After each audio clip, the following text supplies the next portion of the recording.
नमस्कार, मी अरमान पठाण. आपण बघत आहात शार्प न्यूज. आपलं शहर, आपलं गाव, आपली बातमी आपल्यापर्यंत पोहोचवण्यासाठी शार्प न्यूजची टीम नेहमीच कार्य करत असते. Breaking news.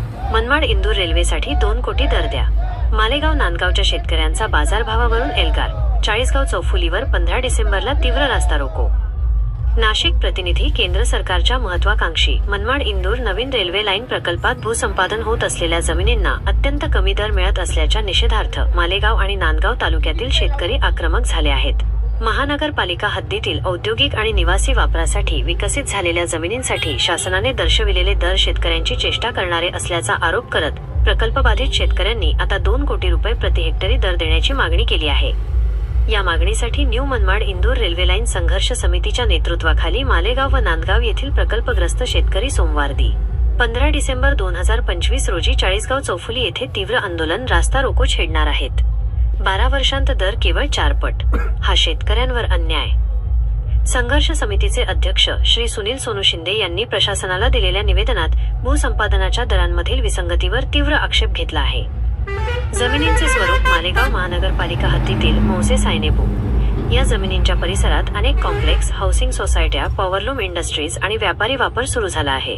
तसेच मुंबई आग्रा राष्ट्रीय महामार्ग क्र. 3 आणि मालेगाव चाळीसगाव महामार्ग या परिसरातून जातात. दरातील तफावत. शेतकऱ्यांनी नमूद केले की सन 2013 मध्ये याच भागातील जमिनींना सुमारे 37.50 लाख रुपये प्रति हेक्टरी दर मिळाला होता. आज 12 वर्षांनंतर अपेक्षित दर साधारणतः 4 ते 5 पट वाढलेले असणे अपेक्षित आहे.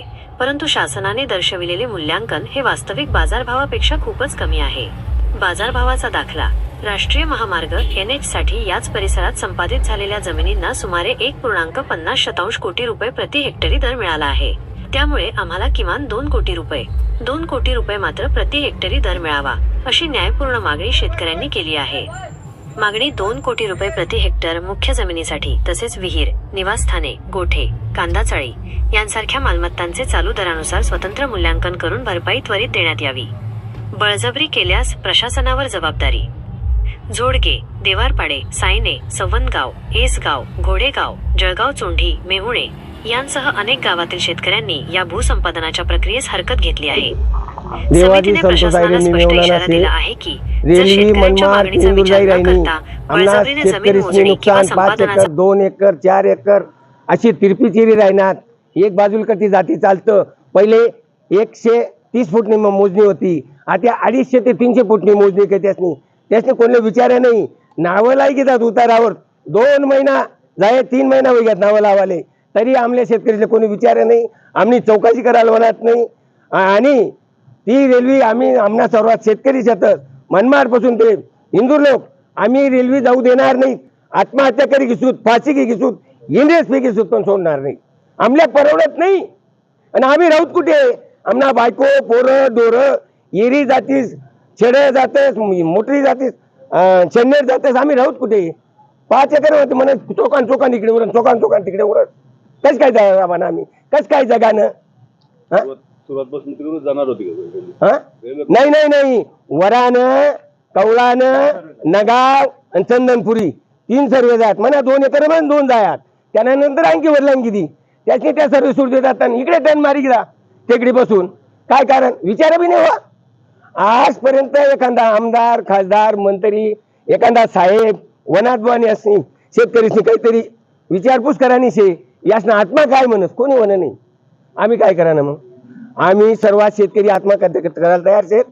आमना चाळीसगाव फार आंदोलनचे सोमवारी आम्ही सरा हजर असोत.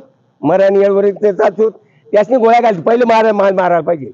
म्हणजे मी सरकारमध्ये असू आणि म्हणे पब्लिक म्हणा काय करे ते बी त्याच्या मध्ये आण ठेवा म्हणा. आत्महत्या कर 3 दिवस भाकर खायला नाही.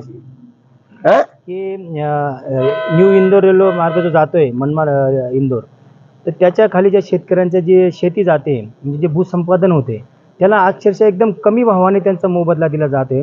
8.5 लाख रुपये हेक्टर प्रमाणे. न पटण्यासारखे शासनकडे जर कधी 8.5 लाख रुपये हेक्टर प्रमाणे जर जमिनी असतील तर आमचा शेतकरी त्यांच्याकडनं 9 लाख रुपये हेक्टरी घ्यायला तयार आहेत. आणि आमच्या जे सोन्या म्हणजे आमची जी काळी आई आहे, जे आमचं काळं सोनं आहे, ते तुम्ही एवढं स्वस्त दरात घेतायत, ते आम्हाला मंजूर नाही. म्हणून आम्ही या रेल्वे मार्गाची जी आता मोजणी चालू आहे ती मोजणी होऊ देणार नाही.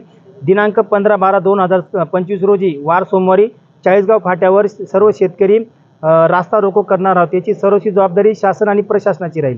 आज एकही पक्ष, एकही नेता या शेतकऱ्यांसाठी पुढे यायला तयार नाही. पुढे ज्या आता काही ग्रामपंचायत निवडणूक, आपलं पंचायत समिती, जिल्हा परिषद आहेत, महानगरपालिकेच्या निवडणुका आहेत, या निवडणुकीवर देखील शेतकरी बहिष्कार टाकू शकतात. म्हणून आमची स्पष्ट मागणी आहे की या शेतकऱ्यांना 1,60,00,000 रुपये हेक्टर प्रमाणे भाव दिला गेला पाहिजे. हे खोटं पण नाही, कारण त्या भागामध्ये जर आपण पाहिलं तर कमसे कम 1 कोटी रुपये एकर जमीन चालू आहे आणि ह्या लोकांना 8 लाख 8.5 लाख रुपये दिले जातात. हा एक प्रकारे कुठेतरी अन्यायकारक निर्णय शासनाने घेतलेला आहे.